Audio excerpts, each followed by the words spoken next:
So most people know about what the Blue Yeti is. It's one of the most popular gaming mics of the last decade. Released about 16 years ago in 2009 and it's still being used today. So it's a fairly solid mic from Blue, which is the mic company that made it. So if they made such a good desktop mic, how did they go about making a headphone mic? And that's what we'll look into in today's video. As you can see, I'm talking right now into a Blue IcePop, which is a headset mic made specifically for the Pro X series of headsets from Logitech subsidiary Blue after they bought them. We'll be going over the technical side of things, what makes the Blue IcePop better than the stock mic, but also comparing it to a third condenser microphone called the Samsung Go, which is a desktop standalone mic. And the reason we're doing this is because the Samsung Go and this mic are at very similar price points of about £50. So it'll be interesting to see the differences between this mic and the desktop one to see if this £50 headphone mic has any drawbacks or compromises that it's had to do compared to the desktop mic of the same price. This analysis will be broken down into a couple of sections which will be shown on the screen right now. If you'd like to skip to various sections, you can do so by just dragging the thing to the timestamp on the timeline in the red YouTube line. So the reason I'm even making this video is because despite the fact that the Blue IcePop's been out for quite a while already, I think like 2-3 years, I don't know, I don't exactly know how many, but a few years, there's been very little information on the internet about like what it actually is or like why to get it. And the information that there is like either 2 minutes long or says like the mic is terrible without going further into it. So in this analysis, I'll be going through both various mic tests and also the technical side of these microphones, such as their frequency response and vocal reproduction. I feel like I'm in a good space to talk about these things, as I've had this headset for about 13 months. And I've used, of those 13 months, the stock mic for about 6 and the Blue IcePop for about 7. I've also done a level 3 BTech in sound engineering, so I have a bit of knowledge on the technical side of things too. So before we go on to mic tests, I just need to show you what a few key terms mean, so you understand what I mean when I say them. Or you could of course just skip right to the mic test. The yellow ring shown on the screen is called a capsule.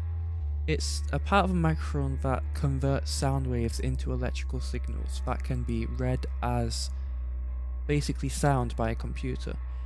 Think of it like the lens of a camera. Just as a lens captures light to capture a photograph, the capsule captures vibrations in order to make an audio recording.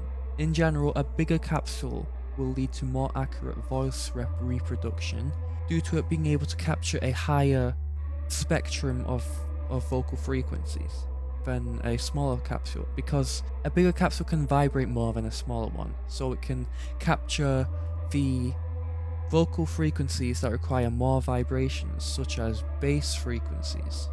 This is because sound is essentially just vibrations within the air, so in order for a microphone capsule, and thus the microphone itself, to accurately replicate your voice, it needs to be able to vibrate at that specific frequencies that your voice vibrates at. For example, in order for a microphone's capsule to be able to record lower pitched frequencies, such as the deepness in your voice, more efficiently, it would need to replicate the frequency at which that lower pitch plays at, essentially. So this is a large capsule. It can vibrate at quite a wide frequency, as this is the same frequency that lower pitched sounds play at. Whereas a smaller capsule, because it's smaller, it can't do this big of a vibration, so it cannot efficiently replicate that sound. So instead, it will do something like this, and it will record more efficiently the higher parts of your voice, but not the lower parts. That's why subwoofers, speakers designed specifically to replicate like bass sounds, such as those seen in cinemas, are so large, is because they need to be in order to replicate that really wide frequency. And also that's why things like phone speakers are pretty terrible, because they are so small, they can only replicate the higher pitched sounds. And for those of you who don't know, bass means lower pitched sounds such as mids are just like human voices. Humans have evolved to hear mid frequencies much more clearly than other frequencies because we speak in mid frequency. That's basically what a mid frequency is, my voice. And higher frequencies, such aka highs, are like are the really high pitched sounds. Now, of course, different microphones capture frequencies at a different level than other microphones, and this is due to a variety of factors, such as diaphragm length, the material it's made out of, etc. And that's still the same case for the Blue IcePop and the stock Pro X microphone, as well as our reference third condenser mic. A tool called a match EQ, match equalizer, can be used to see different frequencies that are taken up by each of the mics we're looking at. What you are listening to right now is the stock microphone that comes with the Logitech G Pro X. On the screen you can see a graph. What this graph basically means is it's very heavy in mid frequencies because it's in the middle of the graph. That's a very basic way to explain it. So it's very heavy in mid frequencies, but also has a small touch of some of the higher frequencies too. And what this means is that you'll have a slightly brighter voice that may sound clearer too, but it will sound less natural and more artificial than something like a flat frequency response that tries to perfectly mimic your own voice. An important thing to remember too is this microphone has a capsule size of 6mm, which from the terminology section we discussed what a capsule was and why it's important. I am now using the Blue IcePop mic, and its frequency response is also shown on screen on the graph. As you can tell from the graph and from my own voice, it sounds pretty mid-heavy, and there's more bass than the stock mic, but less highs than the stock mic, which can be viewed as a good or a bad thing, depending on your personal preference. The reason this mic sounds so different in this test compared to when I was using it before in the video is because this is with the Blue Voice software disabled, so it is no longer tailored to my own voice, and this is how it'll sound just out of the box. This mic has a capsule size of 9.9mm. This is our reference mic, the Samsung Go. As you can tell from the graph on screen, its frequency response is remarkably similar to the Blue IcePop, and that is somewhat expected considering that the two capsule sizes are relatively similar. The Blue IcePop has a capsule size of 9.9mm, whereas this one's capsule size is 10mm. I find this microphone also to have a much better low frequency response than the Blue IcePop, and to sound relatively more natural than it too, at least with Blue Voice disabled on the Blue IcePop. We're going to move on to now the mic tests for the stock mic and the Blue IcePop with Blue Voice enabled, which I think is where these mics really shine. Both of these tests were done using the same Blue Voice profile, tailored specifically to my own voice to sound as good as possible.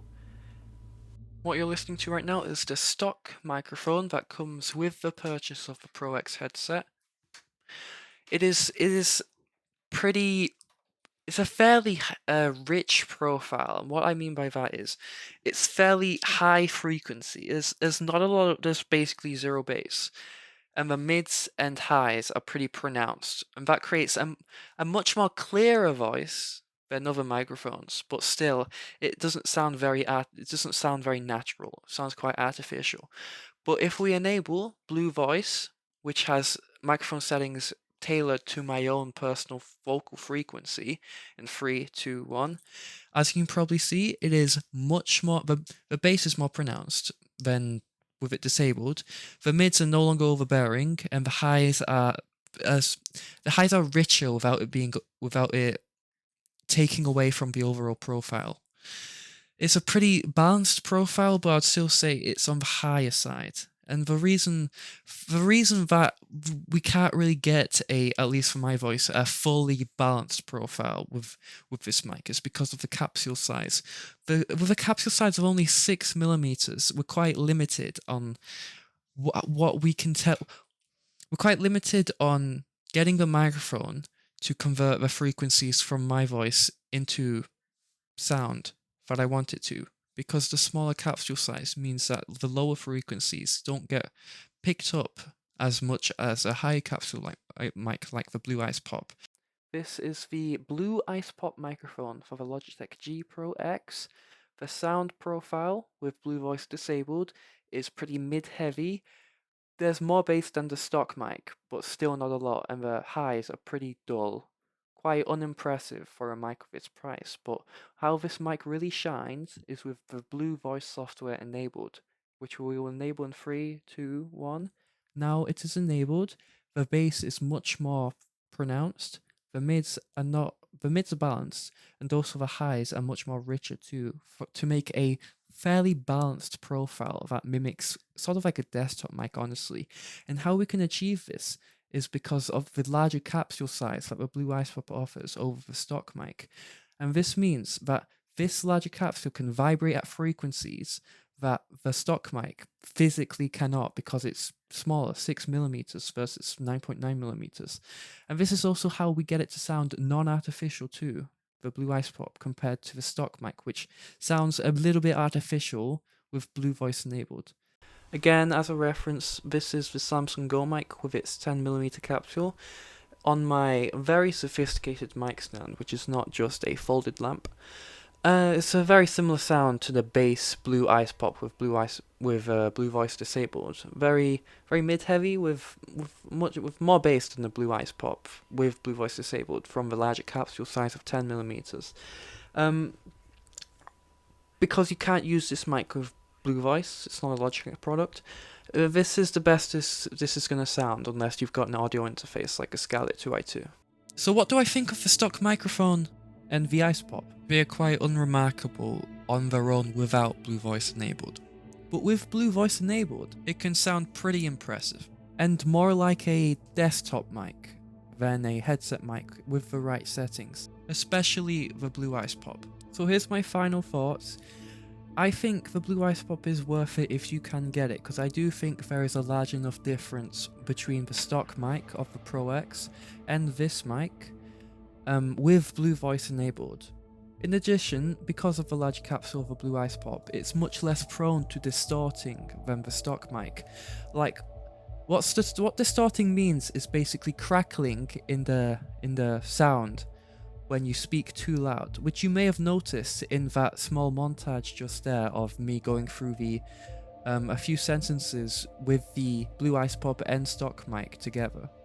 And this is really useful for my specific use case too, because whenever I'm playing games or on Discord or whatever, sometimes I'll speak louder than I think I am, and so this mic also helps reduce the distortion that comes from that.